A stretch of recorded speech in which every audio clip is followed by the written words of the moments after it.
De plus en plus d'études le démontrent. Le fait de demeurer en position assise une grande partie de la journée peut nuire de façon considérable à notre santé. En effet, on affirme que de passer entre 8 à 15 heures en position assise peut augmenter notre risque de souffrir de maladies cardiovasculaires, d'obésité et également de dépression. Donc, c'est important d'essayer de trouver des alternatives pour essayer d'alterner le travail assis et debout. Une de ces alternatives peut être l'achat d'une table ajustable en hauteur. Donc, la capsule d'aujourd'hui vous permettra de mieux comprendre comment ajuster la table en fonction de la position qu'on doit adopter. Alors, commençons par la position assise. Donc, en position assise, on s'assure d'avoir le dos bien appuyé au dossier, d'avoir un angle de 90 degrés au niveau des genoux et d'avoir les deux pieds bien à plat au sol.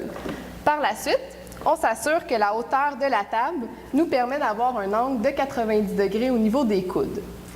Une fois debout, on s'assure en fait de toujours maintenir l'angle de 90 degrés au niveau des coudes. Alors, on monte graduellement la table